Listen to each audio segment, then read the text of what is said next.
네, 구직자들의 다양한 궁금증을 해결해드리겠습니다. 취업 119 시간입니다. 네, 함께해 주실 든든한 두 분이십니다. 페어링 HR의 신현종 대표, 에나꼴의 소통 아카데미의 정경호 대표입니다. 어서 오세요. 네, 안녕하세요. 반갑습니다. 반갑습니다. 두 분 한 주간 잘 보내셨습니까?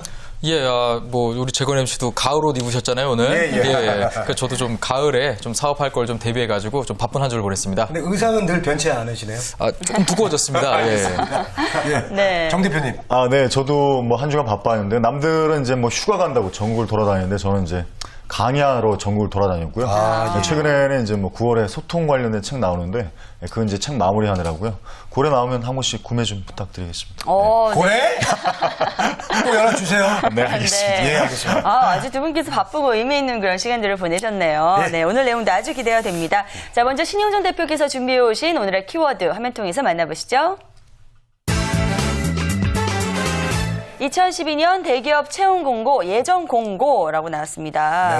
네. 자, 채용 예정 공고. 정확히 무엇인가요? 이게? 네. 예, 이제 이전에는 특별하게 채용 예정 공고라는 것이 잘 없었습니다. 하지만 그 취업 포털 사이트들이 이제 그 공채, 신입 공채 부분을 이제 메인 컨텐츠화 하면서 요즘 그 많은 그 프로그램들이 나와 있습니다. 뭐 채용 달력이라던가 채용 뭐 예상 일정표라던가 공채 예상 일정표 이런 것들이 많아지면서 이 자연스럽게 기업들도 이 채용 예정 공고라는 것을 좀 올리기 시작했습니다. 네. 보통 저희가 이제 예정 공고를 잘 내놓지 않는데 저희가 잘 알고 있는 기업들 같은 경우는 좀 내놓는 기업들이 덜어 있는 편입니다. 예. 네. 기업에서 그럼 직접 공고를 하는 건가요?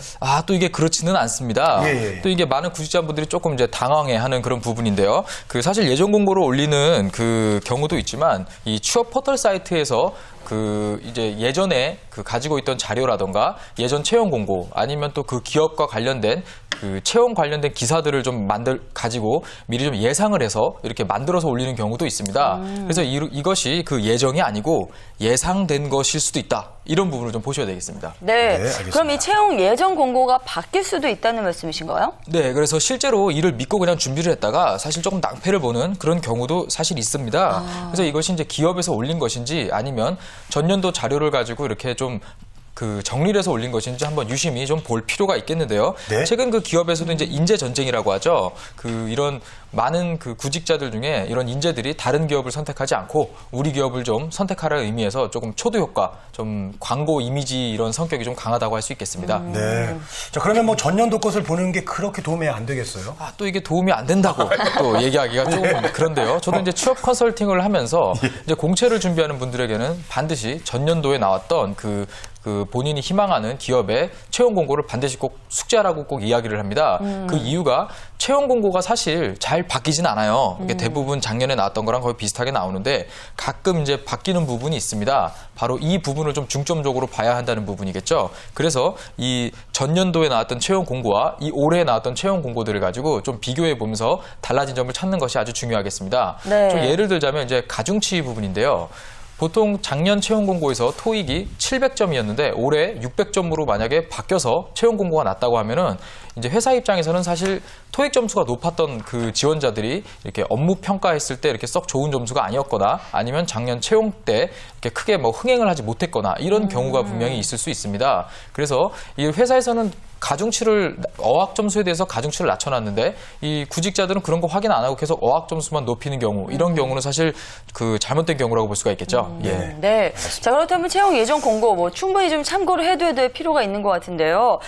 그렇다면 지금 현재 나와 있는 그런 게 있다면 좀 몇 군데 소개를 해주시죠. 예, 저희 2부 시작할 때 얘기 드렸듯이 두산그룹의 채용 그 예정 공고를 한번 좀 보시겠습니다. 예. 일단은 그 각 계열사들이 좀 나와 있고요. 그리고 그 두산중공업, 뭐 두산인프라코어 저희가 두산 관련 그 회사로서는 다 알고 있는 회사들이 쭉 나와 있고요. 네. 그 없는 회사도 분명히 있습니다. 꼭 확인하셔야 되고요. 그리고 서류 접수가 9월 1일부터 20일까지 아주 길고요. 그리고 DCAT라고 그러죠. 그 인적성 검사가 좀 10월 중순으로 좀 예정이 돼 있습니다. 그렇기 때문에 두산중공업 하면 사실 이런 뭐 이공계열이나 플랜트 이런 쪽에 관련된 회사들이 많다라고 생각을 많이 하실 수 있는데요. 네. 사실은 그 잘 보시면은 뭐 두산동아, 두산 매거진 그리고 SRS 같은 경우는 저희가 좋아하는 버거킹입니다. 예, 이런 그 인문 계열 학생들이나 경상 계열 학생들도 충분히 지원 가능한 회사들이 많기 때문에 네. 두산그룹의 채용 공고도 좀 보시는 게 좋겠고요. 그 서류 접수 기간이 아주 길다라는 거 이게 좀 중요합니다. 그래서 인적성 검사도 또 10월 중순으로 예정되어 있기 때문에 실제 입사는 11월이 넘어가야 될 것입니다. 상당히 긴 기간 동안 채용을 한다는 것 이걸 좀 확인해 두시면 좋겠습니다. 네. 자, 두산그룹 채용 공고 좀 자세하게 살펴봤고, 예정 공고입니다. 예, 이런 부분 살펴봤고, 다음 기업도 좀 소개를 해주시죠. 예, 이번에는 뭐 저희 누구나 원하는 그런 기업이죠. 예, 삼성그룹 채용 예정 공고를 한번 좀 보시겠습니다. 네. 역시 그 요번에 함께 가는 열린 채용 2012 해가지고 공채 아예 이름도 걸었습니다. 예, 무슨 캠페인처럼 해놨는데요. 그 지원 자격 같은 경우는 사실 작년과 동일하고요. 그 어학 성적은 그 스피킹 시험으로 대체를 하고 학점은 3.0 이상이면 지원이 가능합니다. 네. 그리고 서류 접수가 9월 3일부터 9월 7일 오후 5시까지입니다. 아주 짧거든요. 아까 두산 상당히 길었거든요. 그리고 사트라고 하죠. 직무적성 검사가 9월 16일, 그리고 면접이 10월 중에 있고요. 그리고 직무적성 검사자 합격자에 한해서 개별적으로 일정을 그 통보를 합니다. 근데 여기 잘 보시면은 그 두산이 9월 20일인데 반해 삼성은 상당히 짧거든요. 9월 7일. 그리고 제가 컨설팅 하는 경우라면 이렇게 얘기를 좀 드리겠습니다. 먼저 두산을 쓰고 삼성을 넣어라. 저는 이렇게 좀 얘기를 드리고 싶습니다. 두산이 더 긴데요. 예, 네. 그 부분을 잘 보시면은요. 이 삼성의 사트가 9월 16일인데 두산 서류 접수가 9월 20일까지입니다. 그러면 그 두산그룹의 인사 담당자들도 사실 다 알거든요.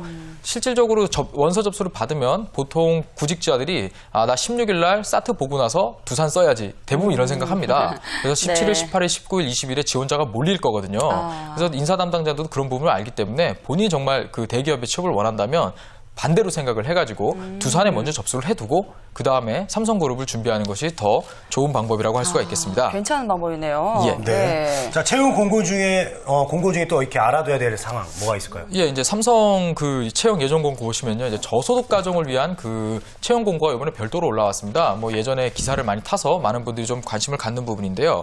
그 일정은 같고요. 그 조금 학점이라던가 이런 어학 기준이나 그 이런 것들이 조금 다르고 대학의 취업 지원실을 통해서만 지원이 가능한데요. 네. 그 삼성이 사실 그 최근에 이제 뭐 요즘 애플하고 소송건도 상당히 유명하잖아요. 이런 다국적 기업하고 이제 어깨를 나란히 하고 상당히 글로벌 기업으로 성장하고 있는데 이 사실 삼성에 채용이 될 정도의 그 보통 신입사원 정도라면 어느 정도 스펙이라던가 뭐 가정 배경이라던가 지식이 사실 비슷비슷하거든요. 이런 것들이 어떤 조직의 창의성 이런 부분에 좀 문제가 생긴다. 이런 게 또 삼성 내부의 어떤 진단입니다. 그래서 좀 이게 다양성을 중시하는 이런 채용을 해야 된다. 이런 좀 변화가 좀 있었거든요. 그래서 네. 그 요번에 그 이런 그 저소득 가정의 취업 부분도 좀 생기고 했기 때문에 조금 바뀐 내용을 좀 보시고 그 채용을 준비하시는 것이 좋겠습니다. 네, 잘 들었습니다. 주요 기업들의 채용 예정 공고 살펴봤습니다. 네. 뭐 예정된 상황이긴 합니다만 그래도 충분히 참고를 해야 됐다는 거 기억해 두시고요. 네네. 자, 이번엔 정경호 대표가 준비한 오늘의 키워드 함께 보시죠. 면접 평가 요소 질의응답이라고 나왔습니다. 네. 지난 시간에는 면접 외모. 네. 맞죠? 외모 살펴봤고, 네. 오늘은 이제 질의응답을 좀 살펴보겠습니다. 네. 맞습니다. 뭐 말씀드렸다시피 면접은 두 가지로 해서 외모에 대한 평가 그리고 두 번째 질의응답에 관련된 부분에서 평가 이게 두 가지로 하는데 오늘 이 시간은 이제 그 질문응답에 대한 부분인데 사실 면접관들이 가장 어떤 구직자들한테 직접적으로 확인하고 싶어하는 부분은 인성과 태도입니다. 사실상 이 인성과 태도가 워낙에 중요한 이유는 몇 가지 이유가 있겠지만 두 가지로 뽑는다면 첫 번째가 이직률이 굉장히 생각보다 퇴사율이 1년 내에 100대 기업 기준으로 보게 되면 한 15%에서 20%가 된다고 합니다. 그렇기 네. 때문에 오랫동안 우리랑 함께 일할 수 있는 사람 그리고 두 번째는 그런 능력들을 오랫동안 조직과 이렇게 함께 할 수 있는 사람 뽑겠다 이런 의도가 있다라고 봅니다. 네. 자, 그러면 질의응답에 대한 평가 요소 중에서 학식과 지식에 대한 부분 좀 살펴보도록 하죠. 이 부분은 무엇을 말하고 왜 중요한지 좀 알려주시죠. 네, 학식과 지식에 대한 부분은 직접적으로 말씀드리면 입사 이후에 이 사람이 업무 배치에 대한 효율성을 높이기 위한 부분이고요. 두 번째는 사실 신입사원이 성과를 극대화하기가 만만치가 않습니다. 그래서 그 부분들은 성과를 극대화시키기 위해서 이런 어떤 학식과 지식을 통해서 업무 능력을 이제 검증을 하고자 하는 부분입니다. 네. 네, 알겠습니다. 자, 그런데 지원자가 필요하다고 하는 지식, 그리고 기업에서 필요로 하는 지식이 다를 수가 있지 않습니까? 맞습니다. 기본적으로 이제 사회생활을 안 해본 대학까지 어떤 기본 대학에서 공부했던 내용들 가지고 사회생활하고는 좀 괴리된 부분들이 많습니다. 그래서 서류상하고 또 면접 질문들을 하고 통해서 말 그대로 표현하면 이 사람의 정말 뛰어난 업무적인 능력을 확인하고자 하는데 그렇기 때문에 요즘 면접관들도 굉장히 교육을 많이 받습니다. 어떻게 표현하면 질문을 연구하고 질문을 공부합니다. 어떤 질문을 던졌을 때 그 사람이 뛰어난 능력을 확인할 수 있느냐. 그래서 이 이유는 보통 면접관들도 이렇게 생각하시면 됩니다. 100% 이렇게 지원자 중에 한 5%만 유능한 인재가 있다고 봅니다. 그래서 그 유능한 인재를 어떻게 발굴할 것이냐. 그것에 대해서 질문을 연구한다. 이렇게 보시면 되겠습니다. 네. 네, 앞서서 살펴봤습니다만 이 면접관이 가장 중요하게 생각하는 것은 뭐니 해도 인성이거든요. 네. 기업이 원하는 인성이라는 것은 과연 무엇인지 그것도 좀 알려주시죠. 네, 그 인성이라는 건 말 그대로 표현해서 사람 됨됨이죠. 예, 그 사람의 성품, 인품. 예, 그래서 사실 요즘 기업에서 가장 큰 문제가 되는 게 예전에도 제가 한번 말씀을 좀 드린 것 같습니다만 1910년도에는 평균 기업의 존속 연수가 한 80년, 90년 됐습니다. 근데 최근에 2000년도 넘어서는 평균 기업 존속 기간이 한 10년, 15년밖에 되지 않습니다. 그리고 이 소통에 대한 부분들이 워낙에 안 되고 있다. 뭐 이런 부분들에 있어서 조직 적응력, 말 그대로 표현해서 이 사람이 어떻게 협력을 이뤄나갈 수 있냐. 그래서 면접 평가에서 가장 중요하게 인성과 태도를 보는 이유가 어떻게 하면 조직에 잘 적응해서 시너지를 낼 수 있는가. 이 부분을 보기 위함입니다. 네. 근데 뭘 보고 어떤 점을 보고 인적성을 파악하는지 참 궁금해요. 그렇죠. 쉽지 않죠. 예, 예. 어떤 거를 보고, 뭐 서류만 봐가지고 몇 마디 말로 그렇죠. 그렇기 때문에 면접관들 끊임없이 질문을 연구를 하고요. 네. 반대로 그러면 구직자분들이 연구를 하시고 준비를 하셔야 되는 건 뭐냐면 네. 저는 이걸 한마디로 표현하면 이그제플 사례를 준비하셔야 됩니다. 사례를요? 그거에 대한 궁극적으로 주관적이든 객관적이든 그거에 대한 끊임없는 사례와 근거들을 통해서 말 그대로 표현하면 사람을 설득을 시켜야 되는 거죠. 근데 설명만 가지고는 안 되니까요. 특히나 요즘은 리더십이 굉장히 중요한 시대에 이제 팔로우업이 굉장히 중요한 시대로. 왜냐하면 전부 주변에 리더가 너무 많습니다.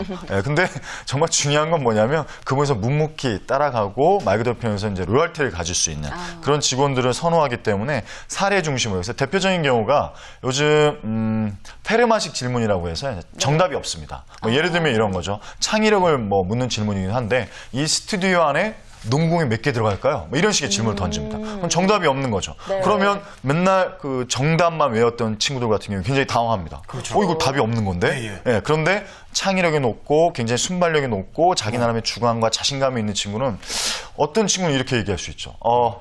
농구 1개 들어갑니다. 왜 그럴까요? 이만한 농구공, 이 스튜디오만한 농구공이면 1개가 들어가는 거고요. 그럼 어떤 친구는 또 이렇게 물어봅니다. 바람이 뺀 거 같은 경우는 정말 무한대로 들어갈 수도 있는 거죠.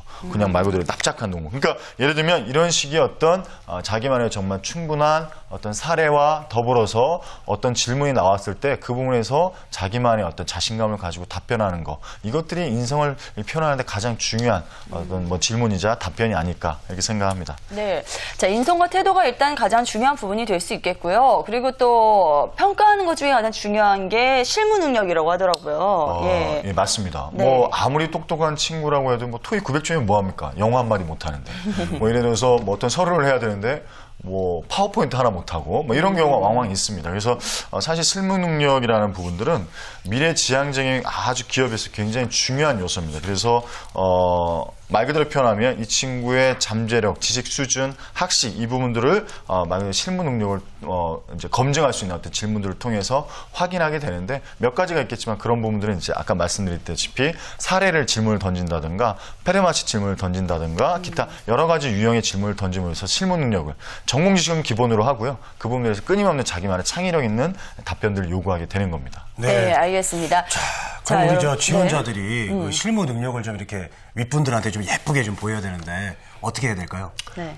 그렇죠. 뭐 만만치 않습니다. 사실은 말이 쉽지 저도 요즘 구직자들 보면 참 어렵겠다 이런 생각이 듭니다. 그래서 이런 실무 능력과 잠재력을 표현할 수 있는 방법은 제가 직접적으로 말씀드리면 어떤 그 공식화된 수치라든가 어떤 그런 점수라든가 이런 부분보다 더 중요한 건 어떤 프로젝트의 경험 혹은 뭐 논문 경험 요즘 뭐 토론대, 마케팅 경진대 혹은 뭐 카피라이팅 경진대 혹은 뭐 어디에 뭐 이렇게 프로젝트로 같이 참여하는 그래서 이런 부분들을 가지고 자기가 실무 능력이 있다라는 부분들을 계속적으로 어필했을 때 굉장히 공정해요. 그래서 뭐 인턴 경험도 좋고요. 동아리 경험도 좋고요. 학생의 경험도 좋고요. 내가 이러이러한 부분들에 참여했다는 걸 아주 구체적인 사례를 직접적으로 얘기를 했을 때 이 친구 굉장히 실무 능력이 뛰어나겠다라고 네. 추측할 수 있는 거죠. 아니요, 2, 30분 안에 어떻게 그 면접관이 그분을 다 판단할 수 있겠습니까? 결국은 확률적인 부분에 대해서 상대방한테 매력적인 포인트를 계속 차밍 포인트를 주면서 이 친구랑 함께 일해도 실무 능력이 좀 있겠다. 이런 부분들을 어필하는 게 가장 중요하리라고 봅니다. 네, 알겠습니다. 자, 여기서 카카오톡 질문 좀 받아보겠습니다. 함께 보시죠. 네, 면접에서 지원 동기를 물어보는 경우가 많은데요. 어떻게 답하는 것이 좋을까요? 라고 보내주셨어요. 네. 그래요. 가장 어려운 질문 중에 하나가 지원 동기더라고요. 맞습니다. 네. 뭐 막상 이제 지원 동기 써라 하라고 하면 뭐 저도 그럴 것 같습니다. 뭐 이렇게 주변에 사례도 모아놓고 이렇게 없지 않아 이렇게 할 것 같은데 저는 이렇게 말씀드릴게요. 지원 동기만큼 자기소개에서 가장 중요한 테마가 없습니다. 그래서 이 지원 동기를 정말 신중하게 쓰는데 제일 좋은 방법이 말씀드렸죠. 비전 설계. 거기서 내가 좋아하고 잘하고 의미 있게 생각했던 부분들을 다 떠올리면서 그걸 지원 동기에 녹이는 겁니다. 대표적인 경우는 예를 들어서 내가 예를 들어서 한국중공업에 지원을 한다. 그러면 한국중공업과 인연이 될 수 있는 거, 한국중공업과 내가 교감하고 공감될 수 있는 사례들을 한번 다 떠올려 보는 겁니다. 그리고 그걸 가지고 지원 동기에 넣는 겁니다. 어릴 적부터 난 그 부분에 꿈을 키워왔고 그걸 어릴 적부터 내 어떤 비전을 키워왔다는 부분들을 지원 동기에 넣으면 우리가 상투적으로 열심히 하겠습니다. 최선을 다하겠습니다. 이런 부분보다 훨씬 더 어필할 수 있는 부분들이 되고요. 그리고 그 부분들을 통해서 말 그대로 표현하면 요즘 굉장히 고스펙 많지 않습니까? 토익 900 넘고 990 다 되고 유창. 근데 그런 것보다 오히려 더 뛰어난 부분들이 내가 농부의 아들이지만 농부의 아들만큼 성실성 이런 부분들을 계속 어필한다는 부분들이 오히려 더 지원 동기에서 훌륭한 저는 또 스토리가 되지 않을까 이렇게 생각합니다. 네. 자, 그런데요. 면접 과정에서 이런 지원 동기에 대한 강한 포부를 밝혔음에도 불구하고 그 사람에 대해서 전체적으로 다 평가하기는 쉽지가 않잖아요. 네. 그래서 주의할 점이 있다면 면접에서 어떻게 하는 것이 좋을까요? 저는 이렇게 말씀을 좀 드리고 싶습니다. 쉽지 않습니다. 쉽지 않은데 그 부분들에 있어서 제일 중요한 건 본인만의 정확한 좀 캐릭터를 정확하게 좀 표현했으면 좋겠습니다. 성실합니다. 리더십이 뛰어납니다. 이런 부분에서 너무 구태연하다는 좀 생각이 들고요. 예를 들면 아버님이 슈퍼마켓 사장님이셨다 그러면 아침 6시부터 밤 12시까지 일했던 아버님의 모습 속에서 나는 이러이러한 것들을 배웠다라는 부분들을 같이 표현하시는 게 더 좋을 것 같고요. 두 번째로는 용어와 단어에 의해서 우리 구독자분들한테 말씀드리고 싶습니다. 이젠 대학 졸업을 하시게 되면 아마추어에서 프로가 됩니다. 프로와 아마추어의 차이가 뭔가요? 프로는 정확하게 표현하면 프로의 자세와 태도를 보여주는 겁니다. 어떠한 경우에는 책임과 그 역할을 다하겠다는 거고요. 아마추어는 변명이 많습니다. 그래서 용어와 단어에 있어서도 그리고 그 스토리에 있어서도 내가 어떠한 경우가 되더라도 이런 모습 프로로서 자세와 역할을 다하겠다는 부분들을 그 문구로 쓰셔야 됩니다. 그렇기 때문에 문장 하나, 단어 하나, 용어 하나를 프로적인 단어로 써주셔야 된다는 것을 마지막으로 부탁드리고 싶습니다. 네, 잘 들었습니다. 지금까지 면접 평가 요소, 지난 시간 외모에 이어서 오늘은 지식과 실무 능력, 인적성 여러 가지 부분들 잘 살펴봤으니까요. 꼭 참고하셔서 준비 잘하시기 바랍니다. 네. 자, 만약 취업을 준비하시다가 궁금한 점이 있으면요. 저희 아이디 워크TV로 언제든지 질문 남겨주시기 바라겠습니다. 저희들이 도와드리겠습니다. 네, 자 함께 해주실 분 페어레이즈의 신영종 대표, 에나골의 소통 아카데미의 정경호 대표였습니다. 고맙습니다. 네, 두 분 감사합니다. 고맙습니다. 네.